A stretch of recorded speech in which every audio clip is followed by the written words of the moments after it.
Paper नहीं फाड़ना। अगर आप स्केचिंग कर रहे हो ना, मैंने उस दिन समझाया था कि कितने हल्के हाथ से आपको पेंसिल चलानी है, बताया था ना पेंसिल चलाने के विषय में, कि पेंसिल इस तरीके से चले कि आप उसको इरेज करो, जब अगर आप उसको मिटा रहे हो ना तो उसका पता ना लगे कि आपने इसको कुछ बनाया था। इतने हल्के हाथ से काम करना होता है ड्राइंग में, और जितना वजन आप हाथ पे रखोगे उतनी गंदी ड्राइंग आप बनाओगे। जितना फ्री हाथ चलाओगे, जितना सॉफ्ट हाथ रखोगे, उतनी अच्छी ड्राइंग आपकी बन के आने वाली है। क्लियर? अच्छा, मैं बात कर रहा था पेंसिल के विषय में कि बेटा सुन लो, इधर इधर ये पेंसिल के विषय में मैं बता रहा था कि हमें जब ड्राइंग करते हैं तो हमें बहुत सारी पेंसिल यूज करनी होती है अलग अलग। तो हमारे पास जो नॉर्मल पेंसिल है वो मिलती है ये वाली, है ना, नटराज की या अप्सरा की या किसी की भी, या डॉम्स की, जो भी बहुत सारी चल रही है आजकल। तो इसके ऊपर एक यहाँ पर लिखा हुआ होता है HB, देखा कभी? HB देखो अपनी पेंसिलों पर, तुम्हारी जितनी पेंसिल है सब पे HB लिख रहा हो है, हाँ, किसी के पर डार्क लिखा रहता है। तो हमारी जो ये HB पेंसिल होती है, बेटा इधर आवाज नहीं, अब ध्यान से सुन लो, ये बहुत इम्पोर्टेंट बात बता रहा हूँ मैं तुम्हें। इसको स्केचिंग करते समय जो हमारी पेंसिल यूज होती है, ये होती है मेन पेंसिल, जो कॉमन पेंसिल हर किसी पे मिल जाएगी। और HB का मतलब पता है आपको? पता है किसी को? इसका मतलब होता है हार्ड ब्लैक। क्या होता है इसका मतलब? Hard black. ठीक है, पेंसिल आती है हमारे पास और भी, इसके ऊपर चलती है, कुछ पेंसिल नीचे चलती है। मतलब H जो होता है ये ऊपर की तरफ जाता है और B जो आता है ये नीचे की तरफ चलता है। तो जैसे हमारे पास पेंसिल आती है एक 2B, 4B, 6B, 8B, 10B और उसके बाद आती है चारकोल। ठीक है, ये पेंसिल आती है जो हमारी 2B में, जो B सीरीज में आती है। ध्यान रखना, B सीरीज में जो पेंसिल आती है 2, 4, 6, 8, 10 और उसके बाद चारकोल। अच्छा, इसके ऊपर हमारे पास आती है H से क्या मतलब है? हार्ड। हार्ड मतलब सख्त। ये जो पेंसिल होती है ये होती है सख्त पेंसिल। मतलब इस पेंसिल का जो यूज करा जाता है दीवारों पे, लकड़ी पे, ऐसी चीजों पे ड्रॉ करने के लिए इस पेंसिल का इस्तेमाल किया जाता है। यदि आप इस पेंसिल को, H वाली पेंसिल को कागज पे चलाओगे तो ये कागज पे नहीं चलती और उल्टा कागज को फाड़ सकती है, क्योंकि हार्ड पेंसिल होती है। तो ये भी बिल्कुल सेम इसी की तरह 2H, 4H, है ना, 6H और 10H, 8H तक जाती है ये पेंसिल। ठीक है, अलग अलग इनका उपयोग होता है। जैसे 2H ये थोड़ा सा हार्ड पेंसिल होती है और इसका इस्तेमाल किया जाता है लकड़ी पे चलाने के लिए। ठीक है, और 4H जो होती है ये खुरदरी जगह चलती है। अगर आप ये जो पेंसिल होती हैं ये सॉफ्ट पेंसिल होती हैं, ये सारी की सारी कैसी होती हैं? सॉफ्ट। और ये कैसी होती हैं? हार्ड।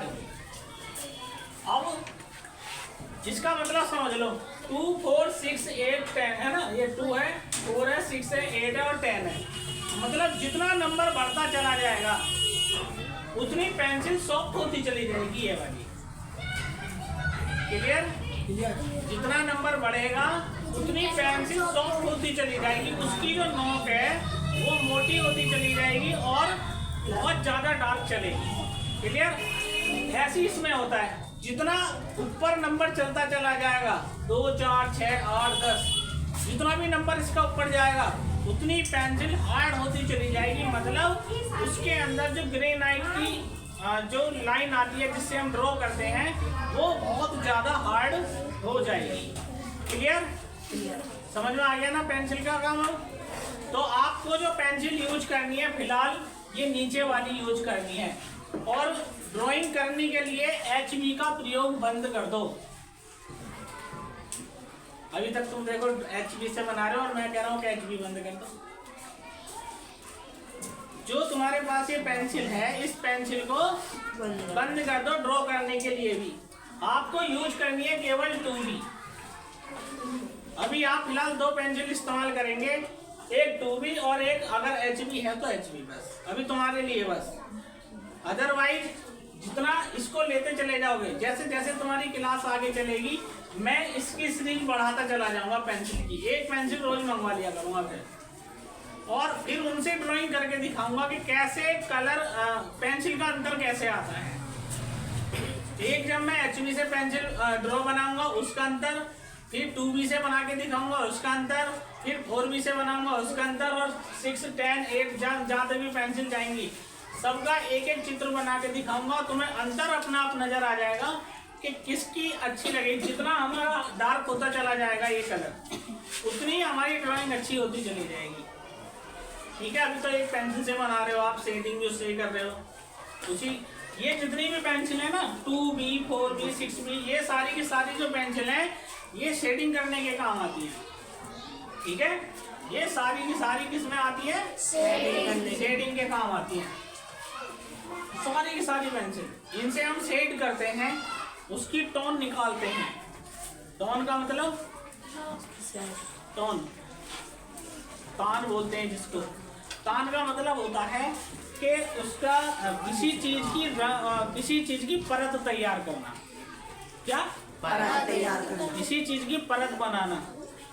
एक पहले हल्की परत, फिर डार्क, फिर डार्क, फिर डार्क, फिर डार्क, फिर डार्क, ऐसे करके टोन उनको कहा जाता है। जैसे कलर मैंने एक बार बताए थे, कलर में भी टोन होती है। जैसे 2 कलर होते हैं कलर में, एक तो होता है ब्लैक और एक होता है व्हाइट। ये अपने आप में वैसे कोई कलर नहीं होते, ये न्यूट्रल कलर हैं, और इनका काम केवल इतना है कि यदि ये किसी कलर के साथ मिल जाएं तो उसकी रंगत चेंज कर देते हैं, उसकी टोन को बदल देते हैं। उसकी जो तान होती है कलर की उसको बदल देते हैं। मतलब यदि मैंने लाल कलर है, अब मुझे तुम बताना, लाल कलर है, लाल में मैंने व्हाइट मिला दिया, कौन सा कलर बन गया? गुलाबी कलर आ गया ना। यस। तो उसकी रंगत बदल दी ना, उसकी नेचुरलिटी खत्म कर दी इसने। तो इनका काम यही होता है बस, कि जो प्योर कलर होता है उसकी तान को, उसकी टोन को घटा बढ़ा है ना। ऐसे ही हमारे इन पेंसिलों में होता है। इन पेंसिलों में जितनी लाइट पेंसिल होगी उतनी टोन उसकी हल्की आएगी, जितना नंबर बढ़ता चला जाएगा उतनी वो पेंसिल डार्क होती चली जाएगी। ठीक है, तो आज की है ना बहुत है, तो ये इतना हो जाएगा। आपको पेंसिल ये सारी की सारी याद रखनी है भाई। कौन सी पेंसिल आप इस्तेमाल कर रहे हो, कैसे कर रहे हो, ये आपको पता होना चाहिए। मैं अगली क्लास में आपसे पूछूंगा जरूर कि शेडिंग के लिए कौन सी पेंसिल यूज होती है। क्लियर है?